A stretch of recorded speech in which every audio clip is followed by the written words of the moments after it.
Este programa está avalado por la Academia Dominicana de la Historia.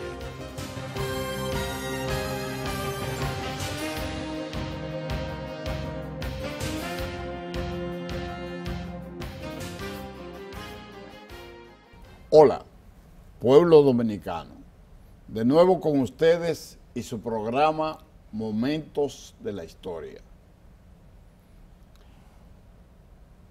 El universo está sufriendo los embates de una pandemia sin ejemplo en lo que uno conoce de historia de la salud. La República Dominicana está sufriendo las consecuencias de esa pandemia que se ha denominado COVID-19 en una forma más sencilla, tiene su explicación. Y viéndolo del ángulo histórico, el origen de esa pandemia, las expresiones que ha tenido, la evolución de las mismas y la actual, que es el coronavirus, que tiene como presencia original en China, pero que hay mucho cuestionamiento y hay muchas cosas. Es un tema que hay que enfocarlo históricamente y hay que verlo en función de su evolución, su estado actual, su perspectiva, y vincularlo con otros tipos de pandemias que han existido en la humanidad y que han afectado a nuestro país. Para hablar de eso, tenemos que contar con un médico conocedor a fondo de este tipo de temas, y para nosotros es un verdadero placer y un orgullo compartir con un médico con conocimiento clínico, con una especialidad en pediatría, pero un investigador verdaderamente de la salud, y aparte de eso también que es un estudioso de la historia, sobre todo en lo que tiene que ver con las áreas en que se desempeña, que son múltiples. Yo que he tenido la oportunidad de compartir en espacios institucionales con él, invitado de hoy, sé que este será un programa que llenará muchas expectativas en el país. Yo me estoy refiriendo al doctor Nelson Rodríguez Monegro, quien, como dije, es pediatra y es un investigador y ha sido un funcionario de salud privada, pública, clínica, y además un hombre que conoce las leyes del país porque fue legislador. Entonces, yo quiero, además de presentarle y darle las gracias por el hecho de que su tiempo medido y comprometido lo dedique para este programa, y al mismo tiempo también que él nos dé una descripción del origen de esto, de lo que se sabe de las pandemias, las diferencias que han habido a nivel mundial y las expresiones que ha tenido en la República Dominicana como entrada. Y luego entonces ya desarrollaremos en los sets subsiguientes, desarrollaremos el tema conforme a la agenda prevista. Gracias, Rafael, por la invitación. Para mí realmente es un verdadero placer estar en este programa, que siempre he sido un asiduo vidente de este programa, precisamente por el contenido histórico de todos los temas universales y prácticamente del país que se presentan en este importante espacio. Desde que se conoce en la humanidad siempre han habido diferentes tipos de pandemias que han afectado los diferentes continentes, y nosotros no somos una excepción. Yo quiero que usted nos hable de la generalidad del mismo y caigamos en este tipo de pandemia, el COVID-19, en qué consiste, cómo se ha manifestado, cuáles son sus características. Hay algo que sería importante iniciar, porque oigo mucha confusión respecto de lo que es una pandemia, de lo que es una epidemia, de lo que es un brote. Correcto. Y son definiciones muy, muy sencillas y simples. Es decir, desde que ocurre un incremento de la transmisión de una enfermedad, que puede ser endémica. Cuando se habla de una enfermedad endémica, es una enfermedad que usualmente existe en el país. Propia, digamos el dengue, digamos la malaria aquí en República Dominicana. Si en un momento determinado hay un incremento del número de casos en una localidad, por ejemplo, ahora mismo, desde el año pasado, hay un incremento de los casos de malaria en una área específica del Gran Santo Domingo. Entonces, como está localizado en esa área, se habla de un brote. Es decir, hay un brote epidémico en determinada localidad, digamos Los Alcarrizos. Y eso implica movilizar todo el equipo de respuesta rápida de la Dirección de Vigilancia Epidemiológica, conjuntamente con la Dirección de Área, para tratar de localizar y evitar que se expanda. Si ese brote epidémico, por razones que fuere, se expande a otras áreas del país, digamos el caso de chikungunya, que comenzó como un brote en una comunidad de Jaina y que posteriormente se diseminó en todo el país. En ese momento entonces se habla de una epidemia nacional de chikungunya. Entonces, uno es localizado, que es el brote, el otro es diseminado. Ahora, cuando esa epidemia salta a otros países, a otro continente y se disemina o expande por muchos países del mundo, entonces entramos en lo que se llama una pandemia. Ha pasado del nivel, digamos, regional para hacerse prácticamente universal. Y su descripción del latín pan quiere decir todo. Así mismo. Entonces, por ahí comienza. Entonces, los problemas de epidemias, yo creo que desde que existe el mundo, como dice la gente, existen epidemias. Y eso se incrementa cuando comienzan a hacerse asentamientos humanos. Es decir, cuando éramos poblaciones de nómadas que vivían de las casas y esas cosas, pues ocurrían procesos infecciosos que se localizaban porque vivían muy dispersos. Ahora, cuando comienzan a hacer conglomerados de personas, ya sea tribus, ya sea ciudadela, en fin, eso implica de que las condiciones sanitarias que tienen que ver con hacinamiento, que tienen que ver con saneamiento básico, disponibilidad de agua, en fin, era muy precaria en esos tiempos y eso facilitaba el que procesos infecciosos pudieran expandirse. Que hoy son manejados de manera simple y general, y hay vacunas. Exactamente, en ese tiempo no había nada. No. Incluso muchas de esas epidemias diezmaban poblaciones al extremo de, en algunas ciudades, llevarse el 40, el 50% de la población general. Entonces uno tiene, digamos, documentación desde que comenzaron a aparecer cronistas que hacían ese tipo de relatos, pues hay evidencia de que existían, pero también, por ejemplo, con los avances tecnológicos que permiten examinar, digamos, momias de Egipto, se han encontrado huellas de enfermedades infecciosas. Es decir, que existen criterios obvios de que realmente desde muchos miles de años antes de Jesucristo existían ya pandemias. Y entonces hay muchas pandemias o epidemias porque el mundo era mucho más pequeño. Existen muchas epidemias muy famosas, por ejemplo, la famosa peste negra. Otra cosa es que en términos generales a las pandemias o a las epidemias se le llamaban peste. Y usted encuentra, por ejemplo, bubónica en la Biblia que le habla de peste. Bueno, pero hay una muy famosa que es la peste negra. En el medioevo eso produjo prácticamente una alta mortandad. Incluso epidemias que tuvieron influencia de tipo histórico. Por ejemplo, en la época del Imperio Bizantino, cuando Justiniano, la epidemia de esa peste diezmó su ejército y evitó que él pudiera unificar todo el área mediterránea. Pero eso llegó hasta Roma. Incluso víctima de eso fue Marco Aurelio.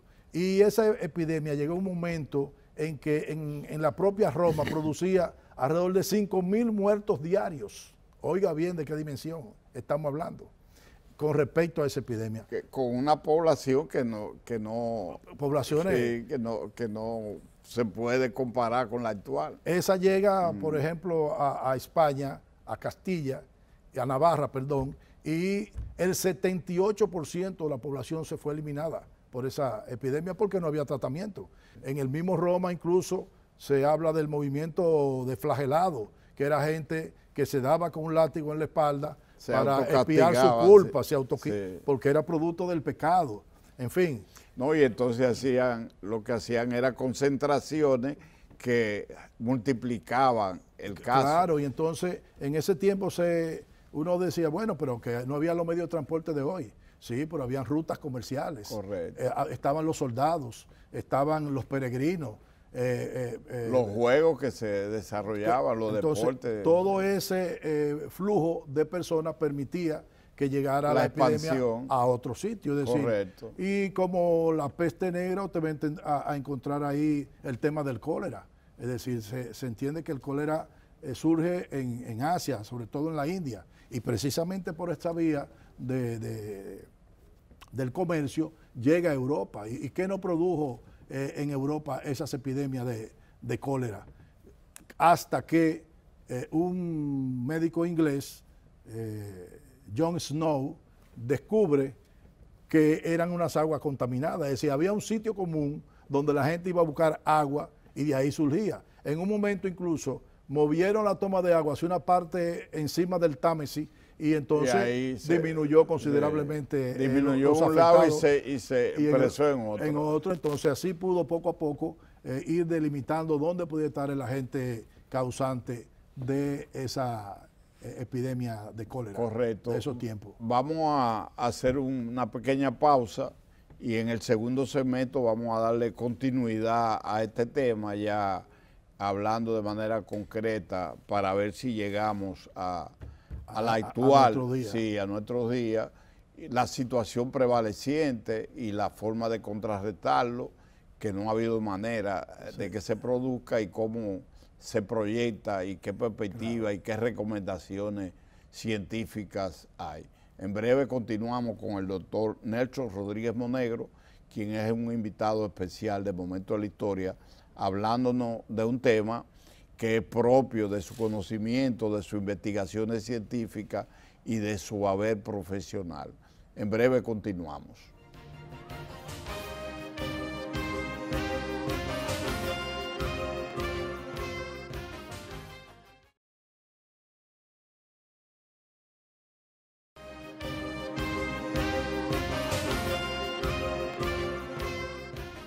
Continuamos con el doctor Nelson Rodríguez Monegro, quien nos está dando una disertación de manera sencilla, pero con explicaciones muy convincentes, muy claras. ¿Qué es lo que necesita el país? Es que lo orienten, que haya fundamento de qué es lo que está pasando. Teníamos que comenzar explicando el tema para que sirva de sustento al que está viendo y oyendo este intercambio, esta entrevista con el doctor Rodríguez Monegro. Vamos a terminar la parte que usted estaba desarrollando y vamos a entrar en el coronavirus actual que se inicia en China, su significación, su característica, el por qué coronavirus, el por qué en China, cómo se produce, cómo se expande, cómo se ha querido contrarrestar, cómo no ha habido manera de que se controle totalmente, aunque hay áreas que han sido menos vulnerables. Entonces, también el porqué de eso, que usted nos lo explique en este segmento. Yo quería también explicarle algo muy similar a lo que está ocurriendo ahora, producto de esa epidemia de peste casi al final de la Edad Media, porque se afectan los productores agrícolas. Es decir, se dio una gran crisis económica y social en esa época. Primero, la gran mortandad. Segundo, que muchos de los que cultivaban las tierras murieron y otros migraron. De modo que hubo un problema de hambruna por falta de producción de alimentos, pero a la vez también un encarecimiento de esos productos por baja producción. Afecta entonces también la población, hay hambruna, hay desempleo, o sea, todo se complica y hay una relación. Todo depende de la dimensión. Correcto. Pero otras epidemias, hubo en la antigüedad epidemia de sarampión, que se le atribuye que mataron alrededor de unas 200 millones de personas. Hubo epidemia de viruela, que mató alrededor de 300 millones de personas. Bueno, la población indígena fue víctima de precisamente, esa influencia española. En América no había viruela. No. Llegan los españoles, se dice que un soldado de esos que vino, llegó precisamente a México, en esos sitios. Y entonces, en semanas, oiga bien, en semanas estaba diezmado prácticamente una buena población de los indígenas de ese tiempo. La más famosa de las recientes, digamos del siglo XX, fue la famosa epidemia gripe española. La famosa, que no era española nada. Que no era española nada. En 1918, recuerda que estaba al final de la Primera Guerra Mundial. Sí. Y como España era proveniente de Francia. Bueno, hay uno que dice que es de Francia, otro que dicen de Estados Unidos. Y quien la transportaban eran los militares. Pero ¿qué ocurre? Y no daban noticia de eso para evitar que los jóvenes no se enrolaran o cogieran miedo de participar en todas esas conflagraciones bélicas. Pero España era un país que era neutral, no estaba en la guerra. Y como consecuencia entonces informaba de lo que estaba ocurriendo. Y de ahí viene el que se le etiquetó a ellos como los originarios de esa que fue una pandemia, que se le atribuye que fallecieron alrededor de unos 50 millones de personas. Hay quienes lo llevan hasta 100 millones en apenas 2 años. Porque no, y aquí se expresó, estando nosotros intervenidos por Estados Unidos. Sí, aquí llegó. Y eso, en cierto modo, ayudó a que se contrarrestara. Claro, incluso hubo aquí fallecimientos, un par de miles de personas fallecieron, es decir, que aquí se sufrió la consecuencia de eso. Y eso era una influenza A H1N1. Que posteriormente apareció recientemente. Con ese nombre. Luego de eso entonces aparecen, bueno, la epidemia de poliomielitis, tuvimos sífilis, incluso hay grandes personajes que murieron de sífilis. Este cantante famoso nuestro, Brito. Sí.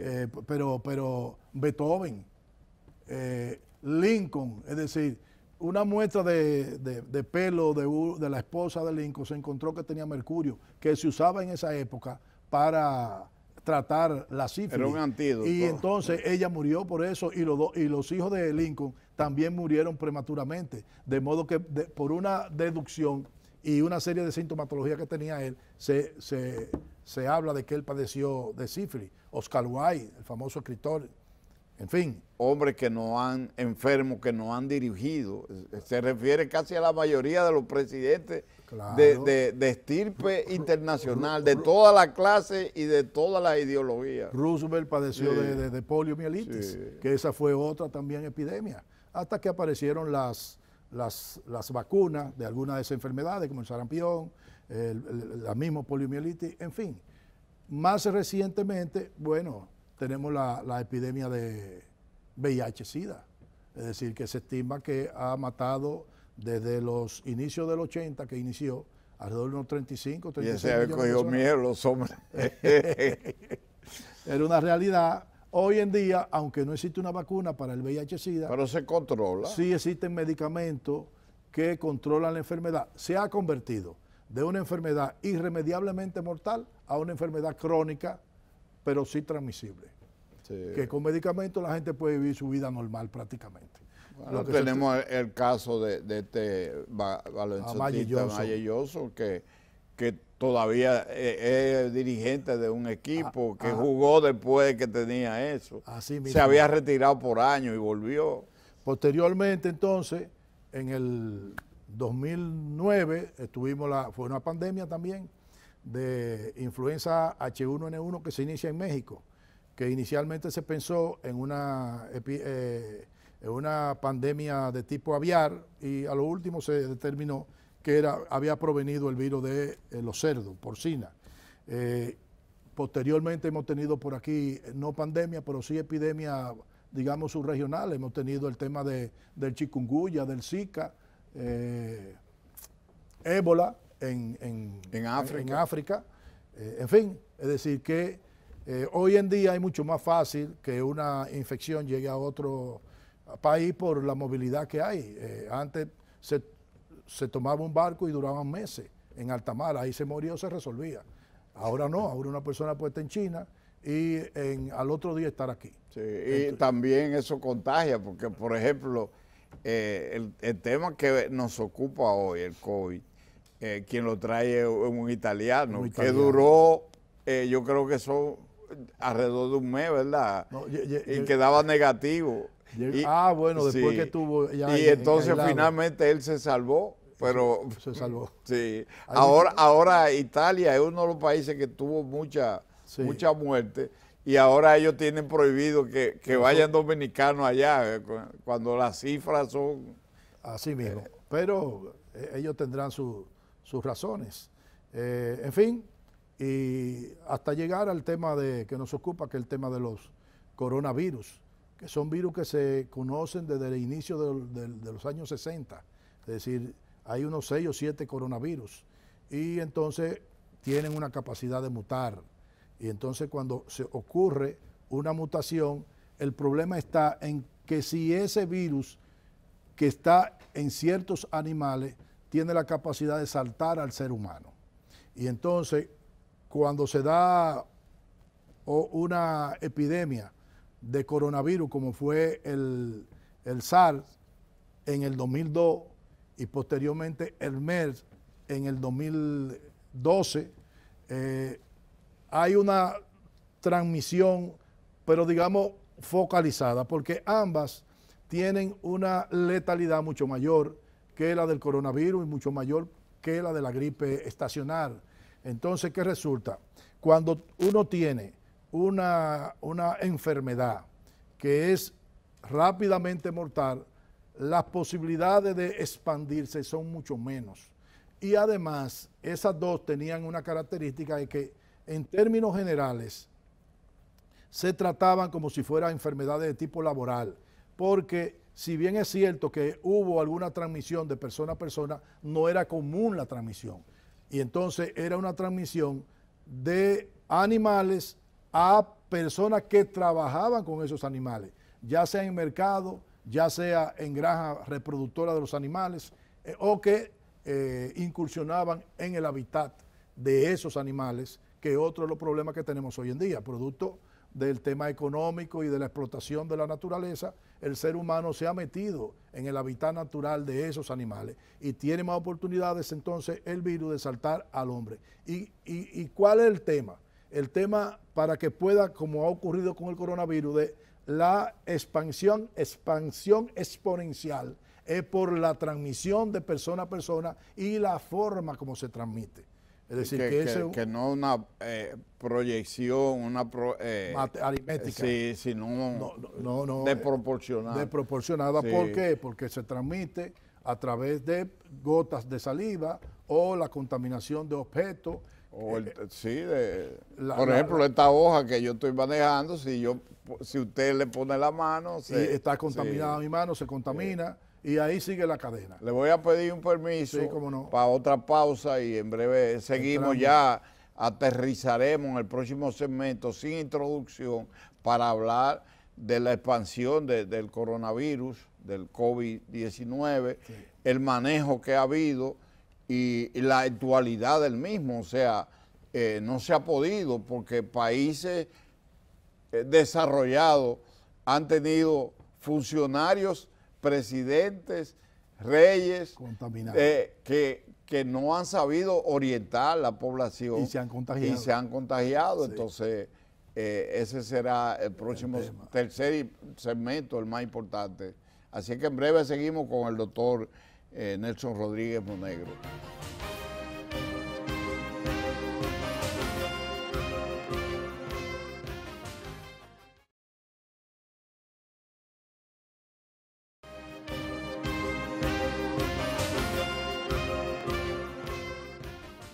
Compartimos con un eminente médico y un investigador científico en el área de la salud y un hombre que comprometido con la salud y el bienestar del pueblo dominicano, el doctor Nelson Rodríguez Monegro, a quien verdaderamente para nosotros es un orgullo compartir, y en un tema que es propio del área, de su área médica.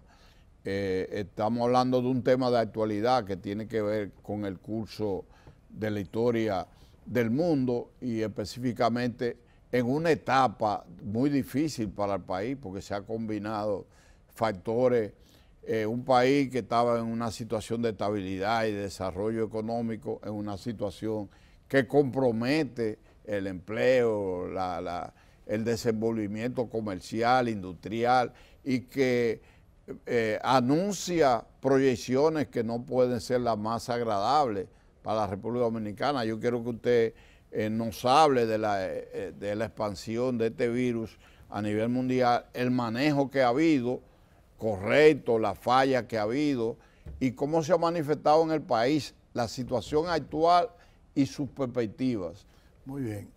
Bueno, como ya creo que la mayor parte de las poblaciones conocen, es una epidemia que surge en China, es decir, en el mes de diciembre, los chinos comienzan a tener... Ahora cuestiona que sea en diciembre, que fue antes, que lo esconde.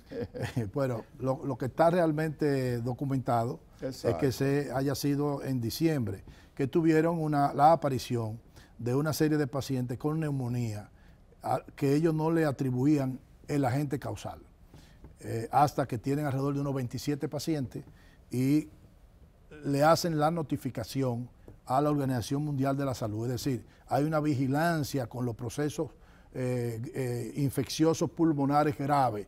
Tienen los países que notificarlo de una manera rápida. Eso está en el Reglamento Sanitario Internacional. Tiene que notificarlo a la Organización Mundial de la Salud. Posteriormente, ellos trabajan en eso y logran aislar el virus, incluso describir el genoma del virus. Es decir, que ellos trabajaron duro y prácticamente en unos 10 días más tarde ya tienen identificado el nuevo coronavirus. Nuevo porque no es igual a ninguno de los anteriores.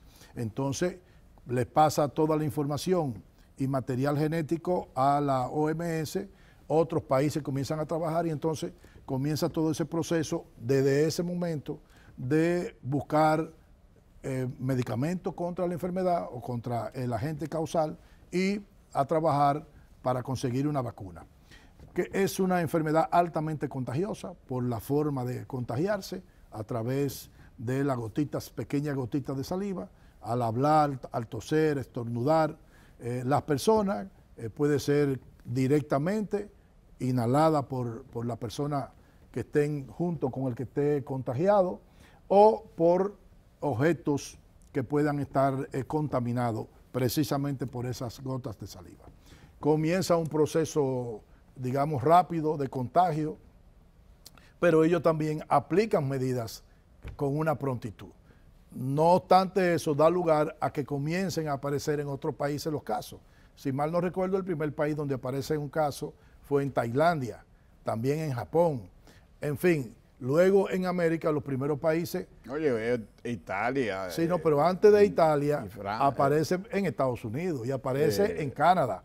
Luego viene entonces lo que nosotros hemos conocido como esa situación trágica en países como España, Italia, Inglaterra, Francia, es decir, por la cantidad de contagiados y por la cantidad de fallecidos.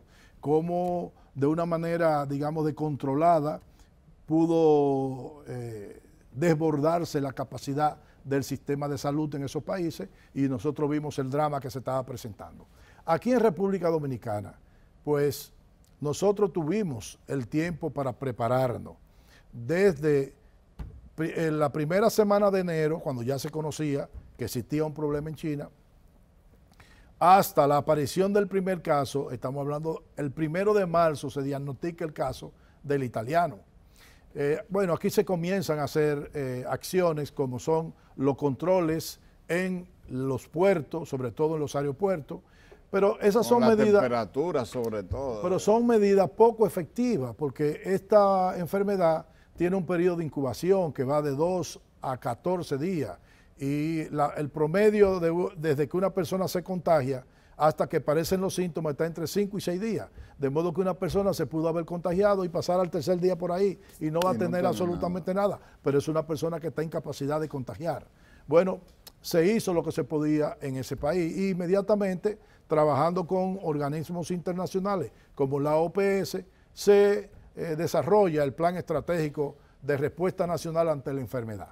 Cuando uno toma ese plan estratégico, uno va a encontrar que está muy bien elaborado y que las cosas que están ahí son las que hay que hacer. El protocolo. Todos los protocolos, sobre todo desde el punto de vista epidemiológico. Se incentiva la vigilancia epidemiológica, se adquieren una donación de prueba PCR, que es la que logra hacer el diagnóstico preciso. Lo dona OPS inicialmente 100 pruebas, posteriormente dona 2.000 y posteriormente ha donado otras cantidades de pruebas diagnósticas. ¿Qué ocurre? Que entra el italiano, es el primer caso, pero se diagnostica el 1 de marzo, pero él entró el 22, de modo que él duró una semana circulando en el país. Y contagiando gente. Y contagiando gente.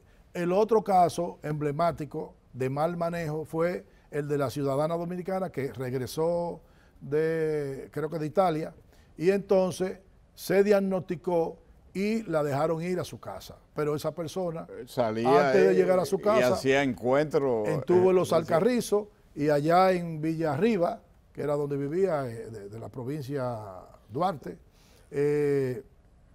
estaba haciendo vida común, como bebiendo y bailando. Es decir, que también. Posteriormente también comienzan una serie de restricciones, pero se da el tema de la famosa boda en el este, la jugada de gallo en Santiago, en fin, es decir, que se fue propiciando las condiciones para nosotros tener lo que se llama... El momento político también que contribuyó. Transmisión comunitaria. Desde luego, nosotros es un agravante, tuvimos la mala suerte de que coincidiera la epidemia con las elecciones y eso también trajo muchos problemas.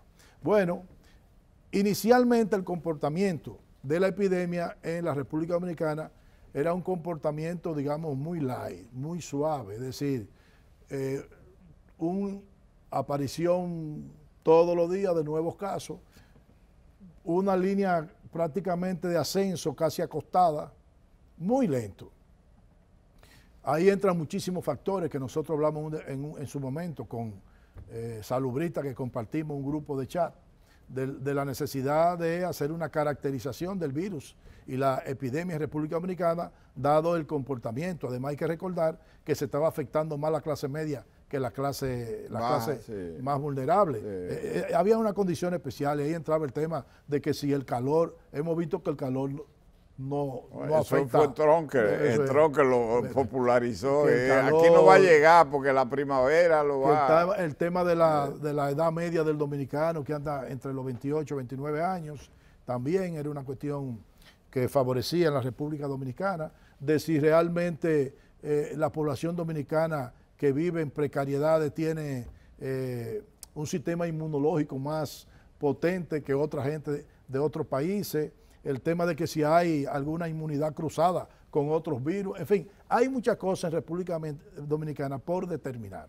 Ahora bien, se mantuvo tranquila y eso daba oportunidad a que el sistema asistencial público y privado trabajara con cierta o relativa holgura, es decir, había menos de un 50% de camas ocupadas, tanto de aislamiento como de cuidado intensivo, es decir, que se estaba manejando desde el punto de vista clínico los casos bien. Además, hemos tenido una letalidad baja comparado con otros países. Bueno, a pesar del incremento importante de contagiados, entonces vemos que hay una disminución de la tasa de letalidad.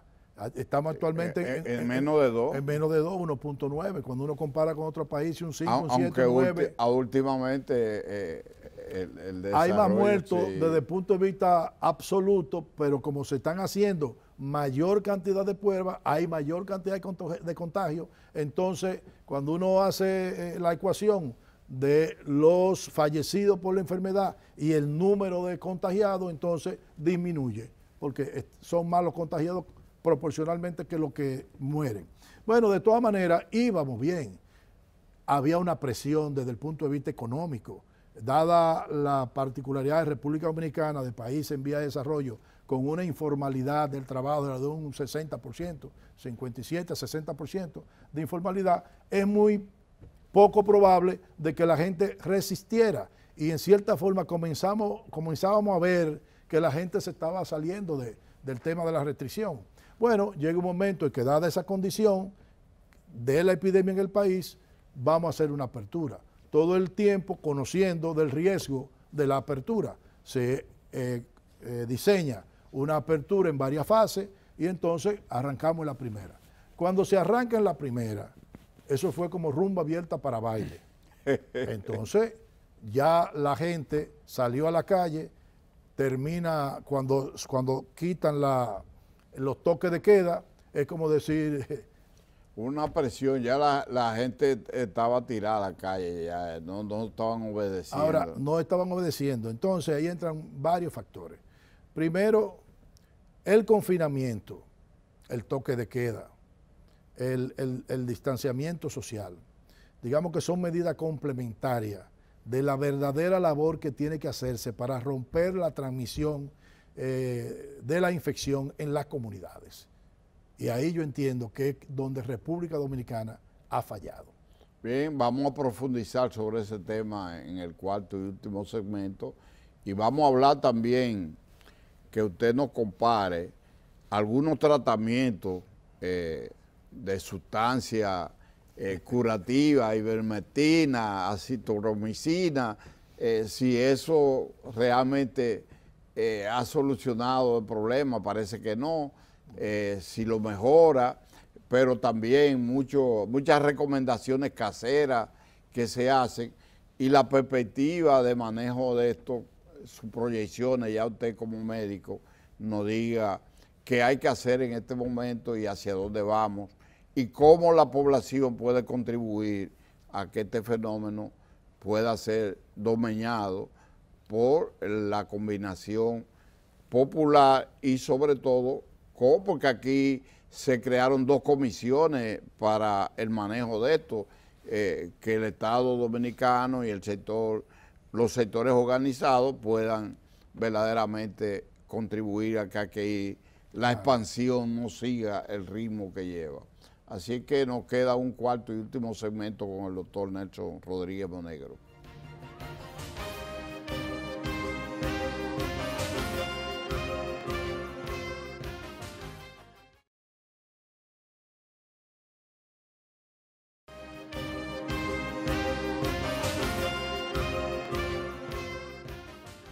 Entramos en el cuarto y último segmento de este interesantísimo programa que estamos disfrutando con la orientación del doctor Nelson Rodríguez Monegro.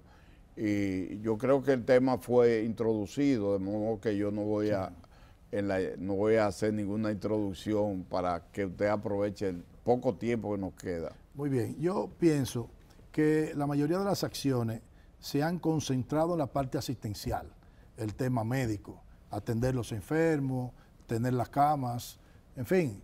Pero hay que recordar que las epidemias no se contienen en los hospitales, se contienen en las comunidades. Ahí es que hay que hacer las acciones.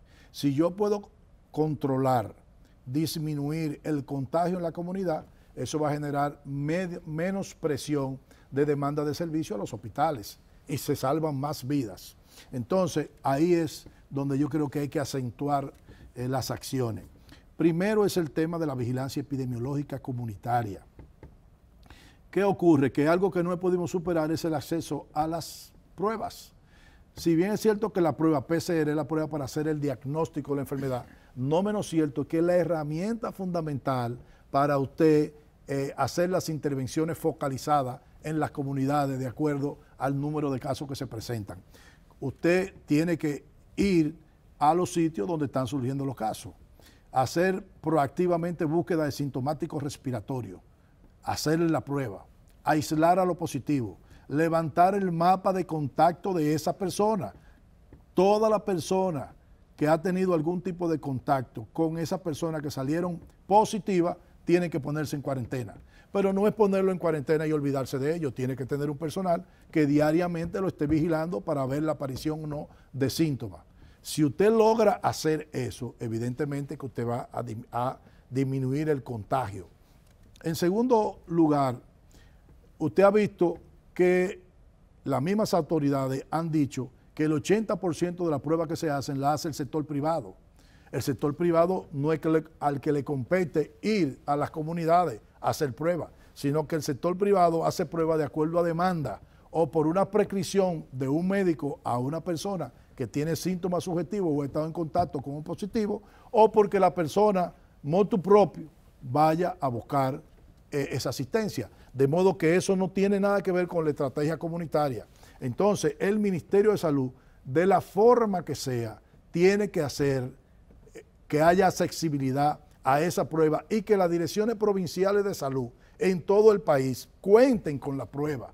Es decir, que hay que desconcentrar esas actividades. Es más, las direcciones provinciales de salud, esos son las representantes en la provincia del Ministerio de Salud y tienen su equipo de epidemiólogos, de salubristas, en fin, tienen su equipo, pero cuentan con muy poca cosa. Y el número de pruebas que se hacen en esas comunidades, pues son muy pocas. Por otro lado, usted no puede estar amagando y no hacer las cosas. Nosotros hemos oído decir de que hay una intervención en el Gran Santo Domingo, la provincia de Santo Domingo, el Distrito Nacional, Santiago, San Cristóbal. La Vega. Pero usted la ha visto. ¿Y en qué constituye esa intervención? En venir con unos aparatos de que a fumigar cuando sabemos que eso no afecta positivamente en nada. Es decir, es una perdedera de dinero. Es tener esos equipos en búsqueda activa de sintomáticos respiratorios y todo lo que anteriormente le he dicho. Un sistema de información que te permite recabar todas esas informaciones para tener oportunidad de tomar decisiones fundamentadas en eso. Yo creo que una de las falencias que tiene el sistema de salud de República Dominicana es el sistema de información.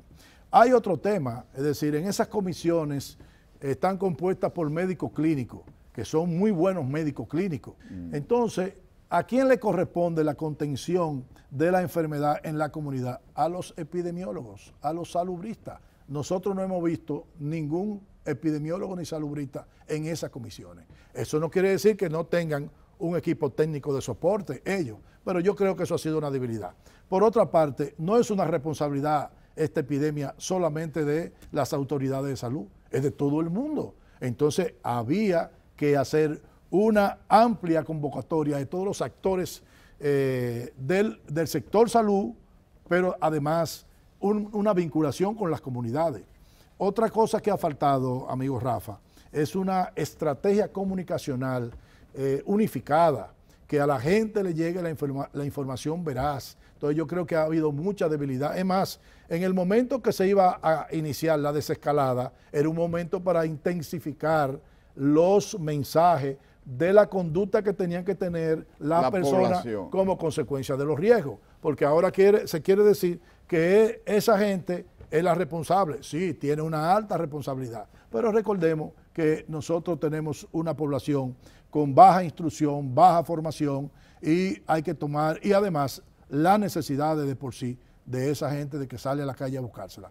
Entonces, educación importante, pero además la autoridad tiene que hacer que se cumplan las medidas. Ahora se amplía a 45 días, o sea, se está discutiendo al momento de nosotros grabar el programa, hay claro, lo que está aconteciendo en el Congreso, de extenderlo por 45 días, como resultado, porque había una negativa en el Congreso. Claro, por el problema político, electoral. Sí. Es decir, hoy en día se pone todo el mundo de acuerdo, y eso pasó. Pues porque es buena oportunidad de que las autoridades salientes y las entrantes se reúnan con su equipo sanitario y tener una visión mucho más amplia y colectiva, de la respuesta y colectiva, es decir, con los organismos internacionales, la OPS.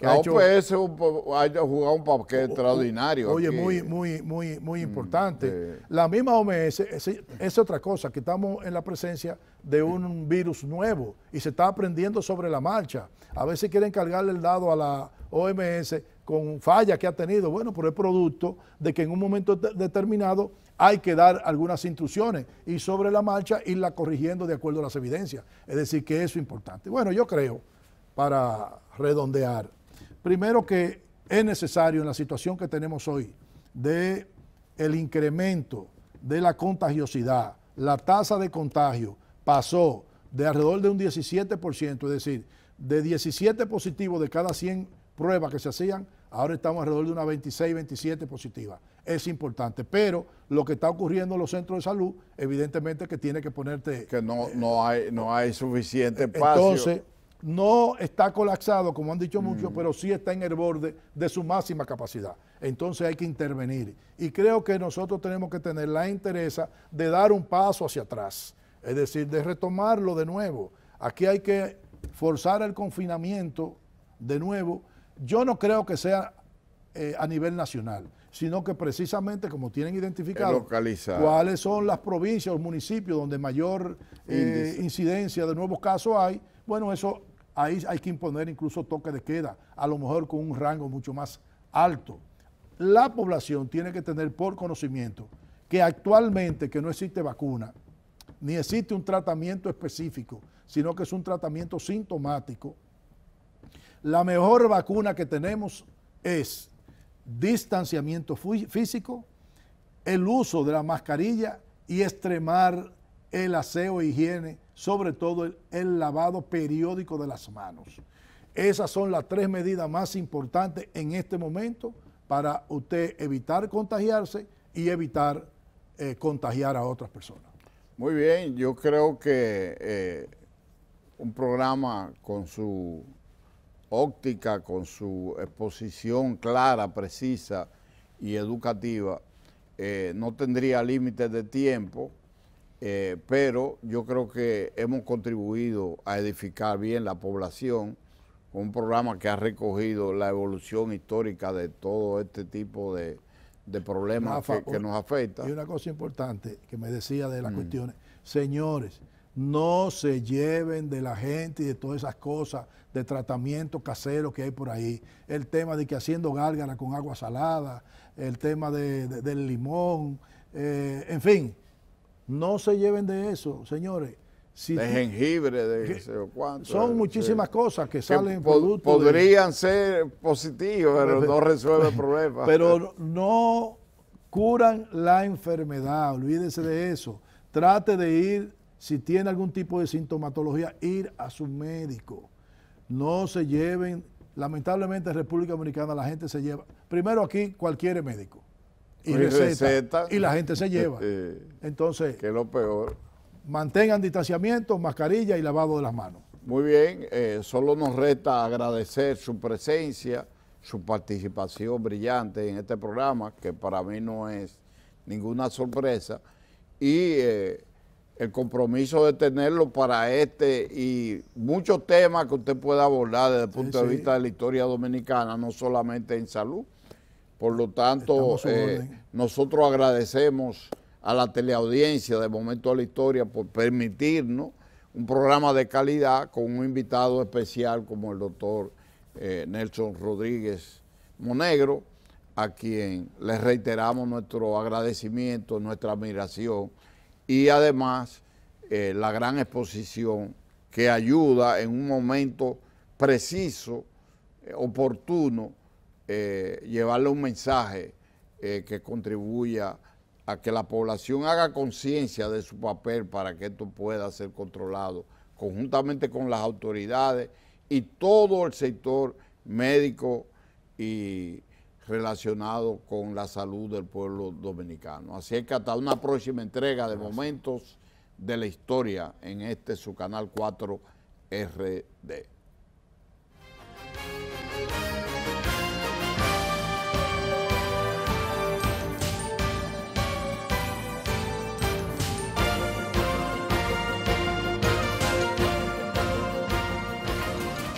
Este programa está avalado por la Academia Dominicana de la Historia.